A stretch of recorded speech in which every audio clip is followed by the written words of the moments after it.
రాష్ట్రంలో ప్రత్యేక గుర్తింపుతో పేదల పెన్నిధిగా ఎదిగిన కంచర్ల అచ్యుతారావు ఇప్పుడు Andhra Pradesh film industry employees federation కు చైర్మన్ హోదాలో తనదైన మార్కు చూపేందుకు సిద్ధమయ్యారు. విశాఖలో అట్టహాస్యంగా జరిగిన కార్యక్రమంలో అతిరథ మహారథుల సమక్షంలో ఫెడరేషన్ చైర్మన్ గా బాధ్యతలు చేపట్టారు. తెలుగు సినీ పరిశ్రమను విశాఖకు తీసుకువచ్చి 24 క్రాఫ్ట్స్ కార్మికులకు పూర్తి స్థాయిలో జీవనోపాధి కల్పించడమే లక్ష్యంగా పనిచేస్తానని అన్నారు. ఇక విశాఖలోని చాలా ప్రాంతాలు ఉత్తరాంధ్ర, రాయలసీమ జిల్లాల్లో సినిమాలకు అనుకూలమైన పర్యాటక ప్రదేశాలున్నాయని, చిత్ర నిర్మాణానికి ఎంతో అనువుగా ఉంటుందని చెప్పారు.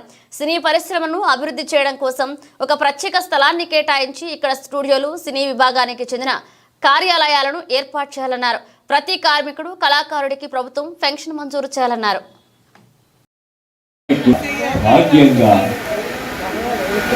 ఉండాలి. మిగిలిన వాళ్ళందరికీ కూడా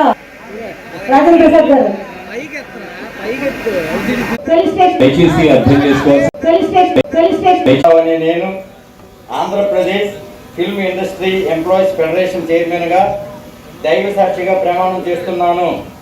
నా కర్తవ్య నిర్వహణలో ఏమరపాటు లేకుండా సభ్యుల అభ్యున్నతి కోసం పాటుపడతానని, రాగద్వేషాలకు తావు లేకుండా 10 మంది శ్రేయస్సును కోరే మంచి పనులను నా శక్తి వంచన లేకుండా చేస్తానని కళామ తల్లి సాక్షిగా ప్రమాణం చేస్తున్నాను. ఫెడరేషన్లో ఉన్నటువంటి 24 క్రాఫ్ట్సే కాకుండా 64 కళలకు చేయూతనిచ్చి వారి అభివృద్ధికి తోడ్పడతానని, అలాగే కళాకారులకు ఎవరికైనా ఇబ్బంది కలిగినా వారికి తోడుగా ఉంటానని దైవసాక్షిగా ప్రమాణం చేస్తున్నాను.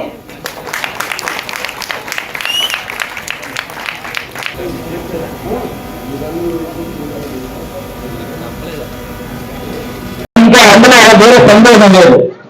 మరి అలాంటి పరిస్థితుల్లో మరి ఎన్నో రకాలుగా ఆలోచించి దేశంలో ఉన్న షూటింగ్ స్పాట్స్ అన్ని నాకు తెలుసు, అన్ని చూసే అన్ని ఏరియాలో కూడా సినిమా తీయడం జరిగింది.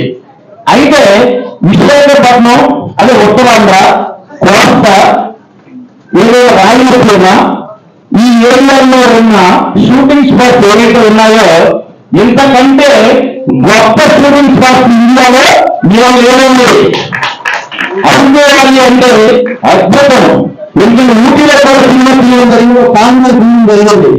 ఊటీలో సాంగ్ తీసేటప్పుడు ఊటీలో చూస్తే దాన్ని మన అరకువారిలో కంపెనీగా పండుకొస్తాం. రెండింటికి క్యాలిక్యులేట్ చేస్తే ఊటీలో నాకు 68 లక్షలు అయింది, అరకువారిలో 40 లక్షల రూపాయలకే మా సినిమా పాటని పూర్తి చేయడం జరిగింది. కానీ అంటే అద్భుతమైన అందాన్ని చూపించగలిగాం, అద్భుతమైన ప్రోడక్ట్ షూటింగ్ చేయగలిగాం, ఎక్కువ మంది ఆర్టిస్టులకి అవకాశం ఇవ్వగలిగాం.